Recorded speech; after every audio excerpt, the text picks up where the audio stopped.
Mandate in effect. New York City's most aggressive move yet at getting more people vaccinated, where you'll now need to prove you've gotten your shot.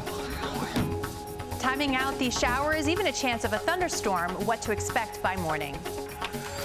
Doing it for the gram. New York Live with the tips for that perfect photo pose. This is News 4 Now for August 17th. I'm Gilma Avalos. New York City's new vaccine mandate is now in effect. If you want to work out at a gym, eat indoors at a restaurant, or enjoy indoor entertainment, you need to prove that you're vaccinated. It's a first for a U.S. major city to require that. Restaurants, gyms, theaters, and any place with indoor entertainment are now required to ask for proof of vaccination before allowing customers inside. You can show proof with a photo or hard copy of your vaccination card through the NYC COVID Safe app, the New York State Excelsior app, or an official vaccine record if you got the shot outside the U.S. Workers at these places also have to prove they've had at least one shot of an approved vaccine. Reaction from New Yorkers is mixed. Enforcement of the mandate won't start until September 13th. If businesses are in violation, they could face a $1,000 fine. We're getting our first look at two men believed to be behind a shooting in Brooklyn. The NYPD released this surveillance video of the men they're looking for. Police say they drove up to a party just after midnight in Bed-Stuy Monday. They sprayed the crowd with bullets, hitting 8 people. Then police say they took off in a 4-door car. We're told all of the victims are expected to survive. A confrontation on the subway is now going viral. A maskless rider was caught on video yelling at a woman who was wearing a mask.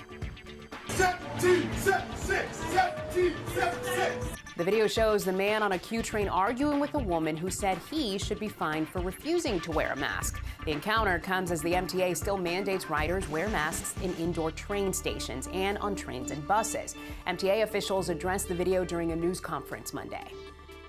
This is outrageous. Number one, the guy is a jerk. Every New Yorker who gets on the subway knows that one of the first principles is you treat other people respectfully, and this is like an incredible, egregious violation of basic human decency and respect. Riders who refuse to wear a mask on MTA trains and buses risk a $50 fine.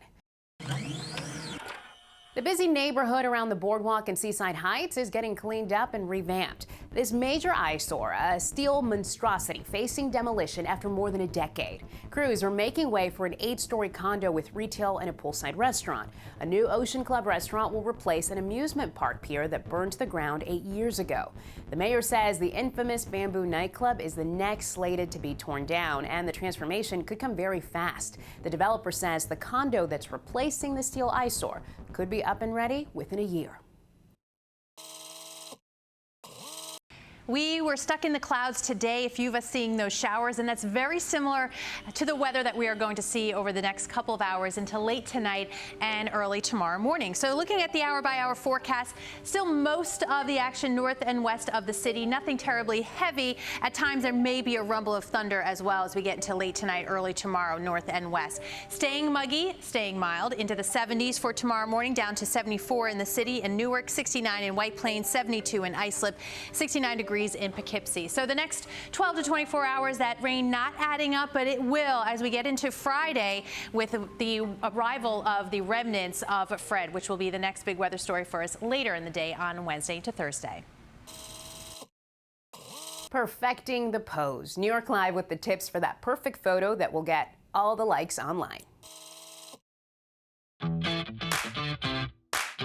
Today we're meeting with the guest who's going to teach us how to look picture perfect in our photos.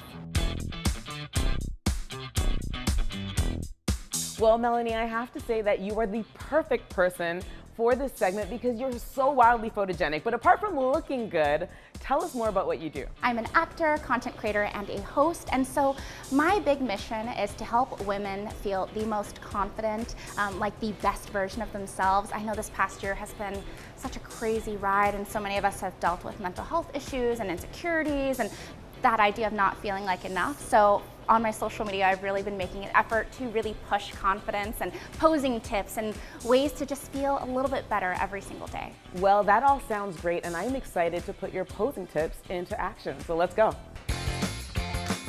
All right, Melanie, I'm super excited because here we are with this beautiful backdrop, and we're actually getting to the tutorial portion of this segment where you're going to show us which poses we can do to get banging photos. So what is your #1 tip? My #1 tip is hands down to keep moving.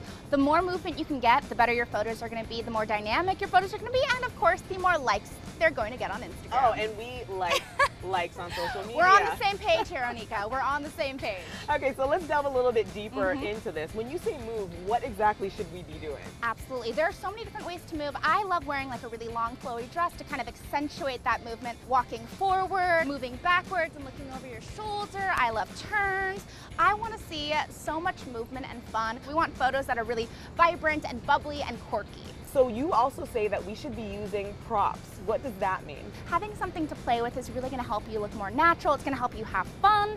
And of course, it's going to make your photos really pop. I love props like sunglasses or a great hat. Well, Melanie, it has been an absolute pleasure learning from you. Thank you so much.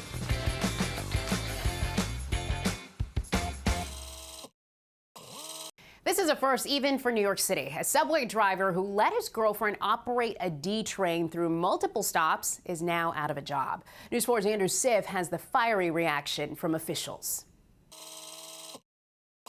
The Brooklyn-bound D train over the weekend seems like an ordinary ride, except at the controls, according to the MTA, not the motorman, Terrell Harris, but his girlfriend. I say that's crazy and putting people's lives in danger, man.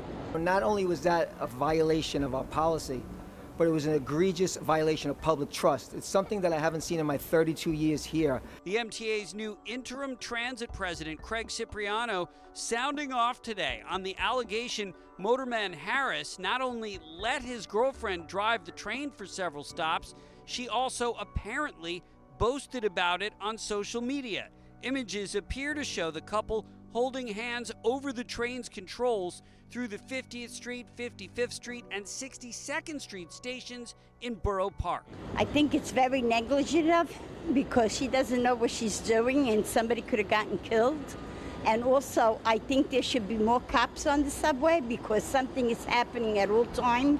I think he should be released of his duties. Says the MTA's new CEO. The employee's been taken out of service and the disciplinary process is underway. The NYPD also investigating whether any criminal charges are warranted. We're not going to let people let untrained, unauthorized people into the cab to take control of a train or otherwise. That's totally unacceptable. What happens to Harris remains to be seen, but the transit president vows his days of operating a train aren't even numbered. They're zero. We will conduct a full investigation, and then again, as long as I'm president, I don't foresee that train operator driving a train for us again. The transit union declined comment. In the meantime, transit officials relieved nobody got hurt.